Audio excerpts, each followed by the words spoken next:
Kitchen में हर तरह की और प्रॉपर कटिंग और चॉपिंग के लिए छुरियों का एकदम शार्प और तेज धार होना बहुत ज़रूरी है, स्पेशली बड़ी ईद के मौका पर, वरना हमारा कटिंग का काम टाइम कंज्यूमिंग और स्ट्रेसफुल हो जाता है, नो डाउट। प्लास्टिक और इनेमल के बर्तनों पर वक्त के साथ साथ समटाइम्स जिद्दी दाग उनकी लुक्स को तो खराब कर ही देते हैं, लेकिन बर्तनों को अनहाइजीनिक भी कर देते हैं साथ साथ। पानी की बोतलों की सफाई और हाइजीन, इन सब इश्यूज के आसान हल के लिए आज की वीडियो स्पेशली होम मेकर्स के लिए गिफ्ट से कम नहीं। Let's get started. अस्सलाम वालेकुम एवरीबॉडी एंड वेलकम बैक। जी, सबसे पहले तो किचन की जो नॉर्मल छुरियां होती हैं ना, उनको तेज करने के लिए इस तरह के नाइफ शार्पनर मार्केट में नॉर्मल रेट्स पर इजीली अवेलेबल हैं। लेकिन इनका एक ड्रॉबैक पता क्या है?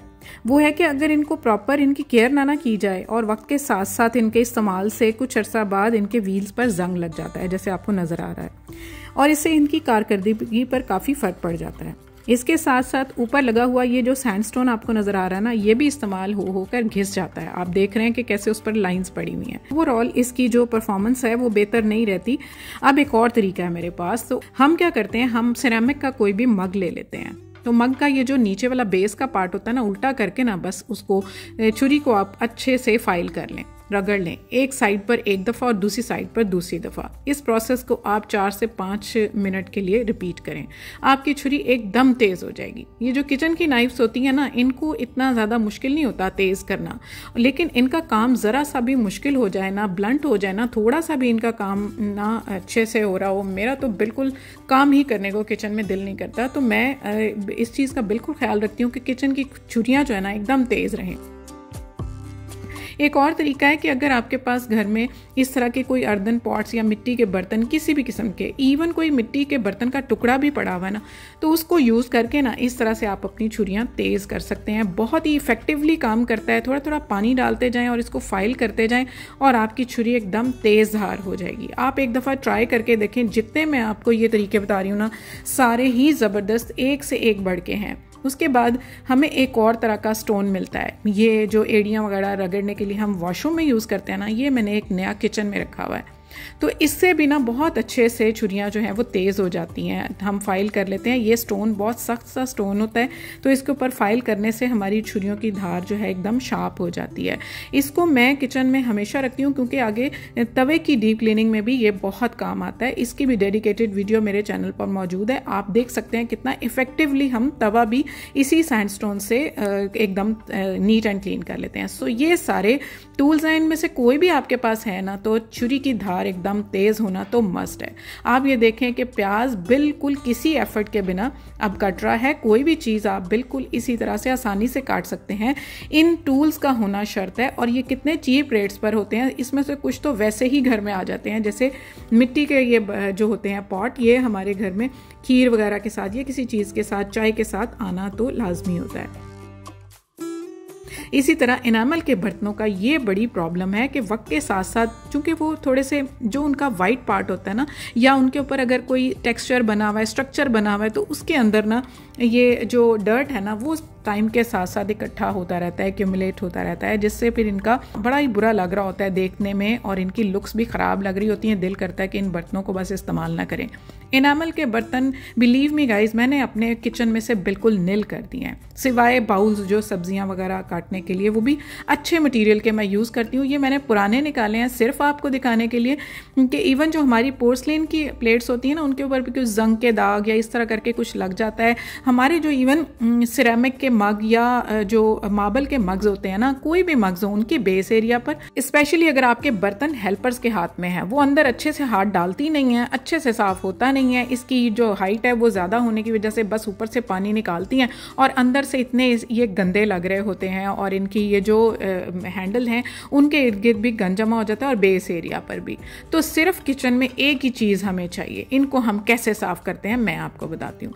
आपने सिर्फ पानी लेना है एक बड़े सारे बाउल में। मेक श्योर कि उस बाउल के अंदर आपके ये बर्तन इजीली डिप हो जाएं। 4 से 5 मिनट के लिए आप देखना जादू होने वाला है सिर्फ इस ब्लीच के कमाल से। बिलीव मी, बहुत सालों से मैं यूज़ करती आ रही हूँ, क्योंकि इनेमल के बर्तन तो मैंने इस्तेमाल करने छोड़ दिए हैं, लेकिन पोर्सलिन के, मार्बल के, शीशे के या कोई और बर्तन जिन पर किसी किस्म के कोई भी स्टेन्स लग जाते हैं, कोई जंग लग जाता है, तो ये बहुत इफेक्टिवली काम करता है। बाउल के अंदर भी ना, ये जो सब्जियां काटने वाला बाउल है, इसमें मैंने पानी डाल के इसको थोड़ी देर के लिए साइड पे रख दिया। बहुत ज़िद्दी दाग थे इसके ऊपर। बस फिर मैंने ब्रश पकड़ लिया और इसके जहाँ जहाँ मुझे लगेगा ना कि गंद है, अभी मैंने डिप ही किया है, अभी इनको मैंने टाइम भी नहीं दिया। आप ये देखें कि सिर्फ मैंने इसमें ब्लीच डाला है पानी में, और मैं आपको ब्रश के साथ ये रगड़ के दिखाऊंगी तो सारा बेस एरिया एकदम क्लियर हो गया। अंदर अगर आपने इस तरह का मोटा ब्रश है कप के अंदर डालने के लिए, तो आप वो मोटे ब्रश के साथ यूज़ कर सकते हैं। कोई आपको साबुन लगाने की ज़रूरत नहीं, कोई आपको विम पाउडर, किसी किस्म का कोई भी क्लीनर आपको अप्लाई करने की ज़रूरत नहीं है। जस्ट एक ब्लीच जो है वो आप इस तरह ले लें कि अगर 1 लीटर पानी है तो उसके अंदर 1 कप ब्लीच डाल लें, that will be more than enough. और आपने थोड़ी देर अगर डिप कर देंगे, डिपेंड करता है कि आपके मार्बल के बर्तन गंदे कितने हैं या इनेमल के बर्तनों पर कितने ज़िद्दी दाग पड़े हुए हैं, बस आपका ये डिपेंड करता है। ये ऊपर कुछ और भी निशान लगा हुआ था, तो ये देखें किसी तरह भी, बिल्कुल किसी एफर्ट के बगैर एकदम ब्रश से ये साफ़ हो गए हैं। तो मैं कह रही थी कि अगर आपके जो स्टेन्स हैं वो कुछ ज़्यादा हैं, इस तरह से पुराने हो गए हैं, तो आप इस पानी के अंदर ना 10 से 15 मिनट के लिए उन बर्तनों को डिप करके रख दें, और उसके बाद आप अपने बर्तनों को सिंपल वॉश दे दें। आप स्पॉन्ज के साथ जिस तरह अपने बर्तन वॉश करते हैं उस तरह कर लें। अब ये देखें बेस एरिया एकदम नीट क्लीन है, अंदर से भी बिल्कुल नीट एंड क्लीन है, और इसकी ये जो कप का हैंडल है बिल्कुल इसके इर्द गिर्द भी कोई गंद नहीं है। तो इस तरह से सारे बर्तनों को आप इसी तरह से सिंपल वॉश दे लें। बिलीव मी गाइस, बहुत ही अच्छे तरीके से आपके सारे बर्तन, आपके घर में मेहमान आएंगे ईद के दिनों में स्पेशली, या आम दिनों में, आपको कोई एम्बेरसमेंट फील नहीं होगी। आप आराम से उनके सामने बर्तन रख सकते हैं और कोई भी दाग उनके ऊपर नहीं रहेगा, और बर्तनों की प्रेजेंटेशन और लुक्स जितनी अच्छी होना, खाने का मज़ा उतना ही बढ़ जाता है। आपके सुगड़पन की निशानी होती है, आपकी टेबल का मेकओवर इनकम्प्लीट होता है अगर आपके बर्तन ही अच्छे से प्रॉपर तरीके से साफ़ नहीं हुए हुए। तो हमें कोई ज़्यादा पैसे लगाने की ज़रूरत नहीं है, आए दिन बर्तन नए ख़रीदने की ज़रूरत नहीं है, बस हम इस प्रोसेस को रिपीट करते रहेंगे। ब्लीच की एक बॉटल हम रख लेंगे, ना कि वो हमारे कपड़ों के ज़िद्दी दागों को दूर करेगी, बल्कि ये हमारे किचन के बर्तनों को भी एकदम साफ़ कर देगी। और सिर्फ साफ़ नहीं करेगी ब्लीच, इससे ये होगा, आगे चलकर मैं बताऊंगी कि हम इन बर्तनों की क्लोरीनेशन भी बड़े अच्छे से कर सकते हैं। लाइक क्लोरीनेशन का मतलब होता है कि इसके अंदर ब्लीचिंग एजेंट्स होते हैं जिनके अंदर क्लोरीन होती है, और वो हमारे बर्तनों को बिल्कुल अनहाइजीनिक होने से बचाती है, हाइजीनिक कर देती है। कोई बैक्टीरियाज, कोई किसी किस्म के जर्म्स अगर आपके बर्तनों में है तो वो एकदम ख़त्म हो जाते हैं, और आपके बर्तन बिल्कुल साफ़ सुथरे हाइजीनिक हो जाते हैं, और आपकी हेल्थ हैज़र्ड्स कोई नहीं आते, हेल्थ इश्यूज़ नहीं आते। वरना आपके बर्तन गंदे हों तो बीमारियां लगने का अंदेशा होता है। अब इसी ब्लीच वाले पानी को ज़ाया नहीं किया। लास्ट वीडियो में मैंने आपको बताया था कि इस ब्लीच वाले पानी को मैंने अपने जो वाइट नैपकिन्स हैं जिनके ऊपर सालन के, हल्दी के या किसी किस्म के कोई भी दाग लग जाते हैं, आपके किचन के जो रुमाल होते हैं, उनको डिप करके इस पानी में मैं थोड़ी देर के लिए रख दूंगी, तो इस पानी को ज़ाया होने से बचाऊंगी, और इसका मल्टीपल यूज़ करते हुए अपने किचन के जितने नैपकिन्स हैं ना उनको 10 से 15 मिनट के लिए डिप रखूंगी।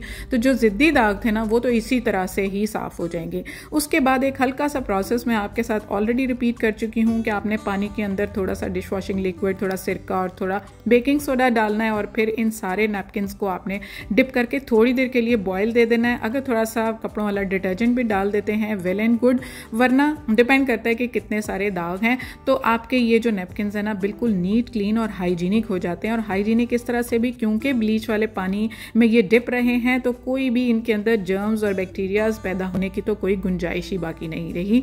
आपके नैपकिन साफ हो गए। अगली जो प्रॉब्लम आती है ना वो ये है कि हमारे जो बाउल था ना एनामल का, जिसका बहुत ज़िद्दी दाग था, ये देख लें आप, सिर्फ 10 से 15 मिनट के लिए मैंने इसको डिप किया था, और आप बिफोर आफ्टर देख सकते हैं कि कितना ज़बरदस्त ये नीट एंड क्लीन हो गया है सिर्फ ब्लीच के कमाल से। अब अगला ब्लीच का कमाल ये है कि समर में ख़ासकर ये जो हमारी पानी की बॉटल्स होती हैं, सबसे पहले तो प्लास्टिक बॉटल्स को अवॉइड करें, मेटेलिक बॉटल्स या बोरोसिलिकेट बॉटल्स को यूज़ करें, और ज़्यादा खुले मुँह वाली बॉटल्स यूज़ करें ताकि आपका जो है सफाई अंदर तक अच्छे से हो सके। बहुत ही आसान तरीका शेयर करने वाली हूँ, आपकी बॉटल्स बिल्कुल साफ सुथरी और हाइजीनिक होने वाली हैं।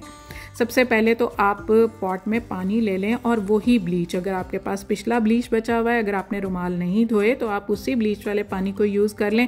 मैंने नया पानी डाला है, उसके अंदर मैंने थोड़ी सी ब्लीच डाली है और थोड़ा सा डिश वॉशिंग लिक्विड डाला है। अगर आपके पास सोप बार है तो आप वो भी डाल सकते हैं। और उसके बाद ना इन बॉटल्स को आपने इनके लिड्स रिमूव करके ना, तो उसके बाद इन सारी बॉटल्स के अंदर ना थोड़ा थोड़ा ये जो सॉल्यूशन, ये जो क्लीनर हमने बनाया ना ब्लीच और डिश वॉशिंग लिक्विड का, बस आपने कीप की हेल्प से, अगर आपकी बॉटल का मुंह खुला है ना, फिर तो आपकी क्लीनिंग बहुत ईजी होने वाली है। अदरवाइज आप फनल की हेल्प से इनके अंदर थोड़ा थोड़ा ये डिश वॉशिंग क्लीनर डाल करना, इन बॉटल्स को 10 से 15 मिनट के लिए आप छोड़ देंगे तो बहुत ही अच्छा है, क्योंकि बॉटल्स के अंदर आपका हाथ नहीं जा रहा होता, तो अंदर तक बेस एरिया पर कोई फंगस, कोई गंद, कोई डर्ट ना लग जाए, जो कि फिर इन अदर वर्ड्स हमारे अंदर ही जा रहा होता है, तो वो बिल्कुल अनहाइजीनिक हो जाता है। अब मैंने इसके अंदर डाल लिया था सॉल्यूशन और 10 से 15 मिनट के बाद इन बॉटल्स को मैंने एम्प्टी कर लिया है। अंदर तक साफ करने के लिए अगर आपके पास बच्चों का वो फीडर साफ करने वाला ब्रश है तो वेल एंड गुड, अगर नहीं है ना तो आपको मैं एक बात बताती हूँ कि आपने ना कोई भी स्पॉन्ज ले लेना है साफ, और उसके ऊपर इस तरह से रबर बैंड से ना उसको ट्विस्ट कर देना है। किसी भी टूथब्रश के ऊपर साफ जो आपने किचन के लिए रखा है, या किसी भी स्पैचुला के ऊपर भी आप उसको नेक के ऊपर उसको फिक्स कर लें, और फिर आपकी बॉटल के अंदर तक, बेस तक आपका हाथ भी जाएगा। इसके ऊपर चूंकि डिश वॉशिंग लिक्विड या डिटर्जेंट बार आपने लगाया हुआ है तो वो अच्छे से वर्क करेगा और आपका हाथ हर तरफ पहुंचेगा और आपकी बॉटल अंदर तक क्लीन हो जाएगी। उसके बाद आपने साफ पानी से इन बॉटल्स को अच्छे से रिंस करना है, क्योंकि आपने इसकी क्लोरीनेशन भी की है तो उसकी कोई स्मेल ना रह जाए ब्लीच की। आपने अच्छे से पानी के साथ 2 से 3 दफ़ा इन बॉटल्स को साफ़ करना है, और साफ़ करने के बाद आपने ऐसे ही इनको यूज़ नहीं करना शुरू कर देना। आपने इन बॉटल्स के साथ एक और काम ये करना है कि आपने सारी बॉटल्स धो ली हैं तो उनको अब आपने उल्टा करके, इन्वर्ट करके, अगर आपके पास इस तरह का बॉटल स्टैंड है तो वेल एंड गुड, उसके अंदर रख दें, अदरवाइज वैसे ही रख दें। और अगर आप सनलाइट थोड़ी सी दे देते हैं तब तो कमाल ही हो जाएगा। वैसे क्लोरीनेशन तो हो गई है, लेकिन अगर आप सनलाइट दे दें तो बेस्ट हो जाएगा।